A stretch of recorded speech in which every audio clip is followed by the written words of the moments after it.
Hello, everybody. Welcome to my channel. I had to do this movie review of 28 years later. I have been waiting for this movie. If you're not familiar with this franchise, I highly suggest you watch 28 Years Later.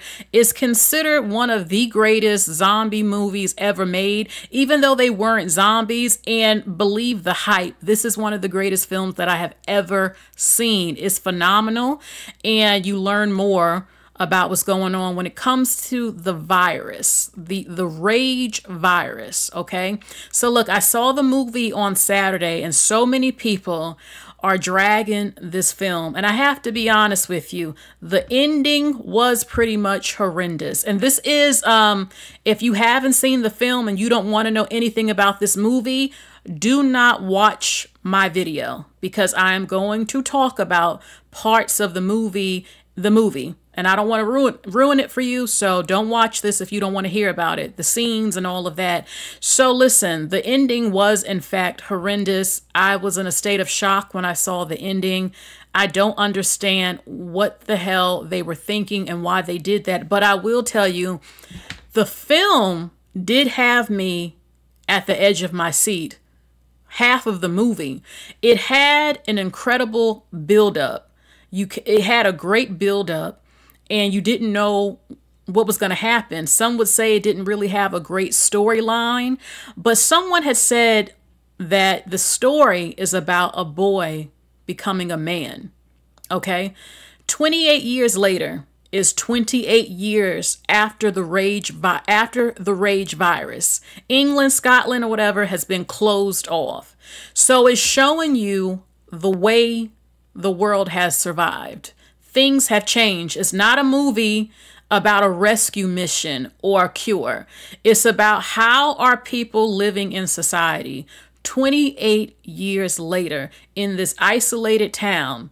Okay, where the boy has to grow up, and they take them out to the mainland where the infected have changed, some of them. Now you see that there are mutations of the infected. It's a story about survival, love, loss, betrayal, and growing up manhood, and just showing the state in one part of the world. You will see in one part of the movie that there are parts of society that's living in modern times.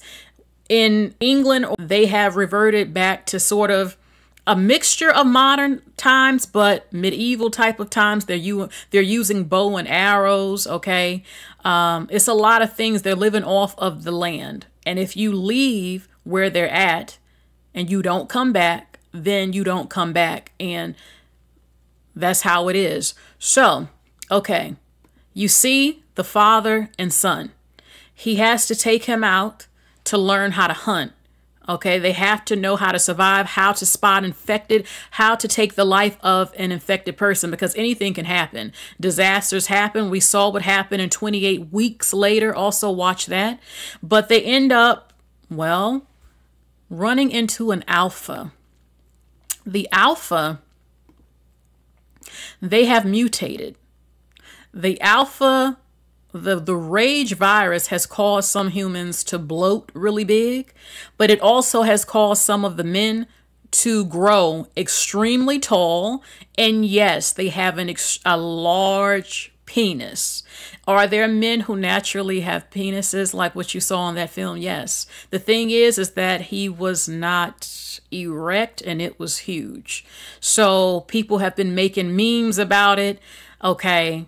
They're very fast, very strong. They rip your head literally right off. They're different than the other infected. And apparently they can make another infected woman pregnant, which you will see. And that was kind of crazy to me when I saw that. But they're very scary, very fast, very, very scary. So I like how it shows that over time there have been some changes with the infected.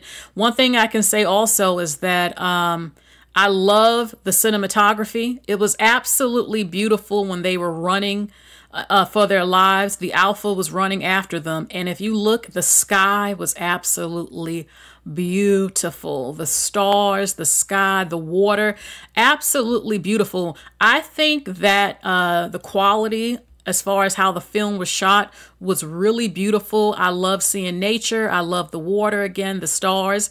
I thought that how it zoomed in on the alphas and other people, it was really, really good.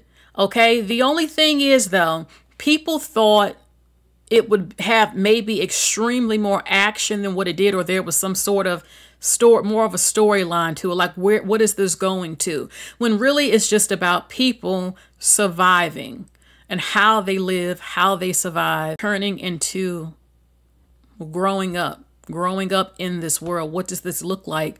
You know, I was extremely pissed off when he took his mother out to the mainland. I just couldn't believe it, but it's because he loved her so much. His mother was sick, and this boy has grown up in a world that is not normal, but it's normal to him. So he's naive in that kind of way. He doesn't truly understand the true danger that he's in, but he loves his mother. He hears about the doctor. Okay, the doctor. And one thing I can say is that the doctor, look, people are going to lose their mind. When something like what happened with the rage virus happens, you're going to lose your mind. You know, he has that whole mound type of buildup of the skulls and stuff, but he's also experimenting. It shows you new information. He's learned ways to stop the infected, how to slow them down. Maybe he's experimenting to find a cure, but it also shows you the humanity that he has and how he's tried to maintain his sanity. And he's trying to learn more about infected.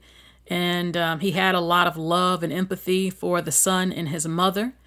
We find out she's not actually crazy. She's suffering from a health problem. Yeah, disaster happens. There's no doctors around. So that's something. People thought that this was Cillian Murphy, and it was not. People thought he was going to make an appearance. People were all over the internet saying that he would. People also wanted to know what happened to Selena from 28 Days Later, her and Cillian Murphy.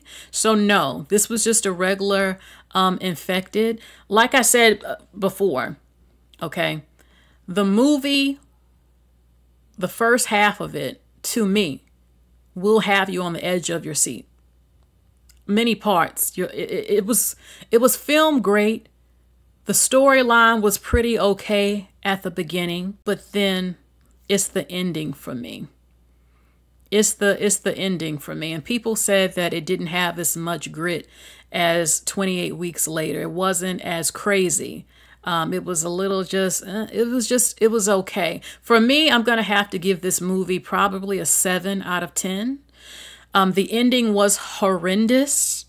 I felt like this is just too deep, and it's supposed to be kind of scary. 28 Days Later was horrific without them even having to do an extreme amount of things. You had a lot of empathy for the characters, and the acting was phenomenal. I hated the beginning of it. The priest's father, I thought the acting was terrible. The acting was terrible to me when, you know, he ran to his father. That could have been better. But then it got a little bit better to me. The ending, though, they say, it was like the Power Rangers type of thing. It was like they turned it into some sort of comedy thing, and that was just very weird. It was a horrendous ending. Horrendous ending. Okay? Not only that, but you don't even know what that baby that came from the infected. Remember in 28 weeks later, when the boy had a mutation to the infection, it doesn't mean that their saliva is not infected. When the mother was immune, she gave the virus to her husband through her spit. So who knows what can happen bringing a baby that came from 2 infected people, bringing it to the town. That was insane. The fact that a 12-year-old little boy is out there is insane. Is he in good hands from Jimmy? We shall see in the sequel that's coming up. But the fact that in the end, they jump off with this Power Ranger music, these platinum blonde wigs and these colorful sort of Power Ranger suits, it was weird. And it was not a good ending at all. I felt like the ending was supposed to be powerful. Some sort of, it was too too much, too much like comedy or something. It was crazy. Like a Marvel, let's put some Marvel comedy type of thing at the end. This is supposed to be a deep, scary movie like 28 Days Later and 28 Weeks Later. So people are not wrong. Yes, the film kept me at the edge of my seat through half of it. And the cinematography was beautiful. The storyline was okay, but it just didn't give as much as what you thought it would give. And the ending, terrible, terrible, terrible ending. Will I watch the next one that's made? Yeah, I will, because I love 28 Days Later, 28 Weeks Later. Maybe they will redeem themselves from the opinions from the public about it and do something to change. Hopefully it will be better. But it sort of reminded me like when Terminator 3 came out. I'm a huge Terminator 1 and 2 fan, and I had waited years for Terminator 3. And when I saw Terminator 3, I couldn't talk at the end. I walked out of the theater in shock. I couldn't speak because I was so heartbroken at what I saw happen to Terminator. I could not believe what they did to Terminator 3. And with this, it was okay again, but I could not believe what they did at the end. I mean, craziness to me. They should have stuck to making it like 28 Days Later, but even better. The Alpha with his third legs swinging. They knew that would get attention. So, I mean, look, these super big men with them big old, I mean, look, and it did. Okay. And the bloaters, they didn't really do much. The bloaters. And, yeah, so that's pretty much it for my review. I'm not going to tell you not to see this because it is pretty decent. The ending is just horrible. But I give it a 7 out of 10. What do you think? And if you haven't seen 28 Days Later and 28 Weeks Later, please watch them. Watch the reaction videos right here on YouTube. You will love 28 Days Later. One of the best movies that's ever been made, in my opinion. You all take care. Bye.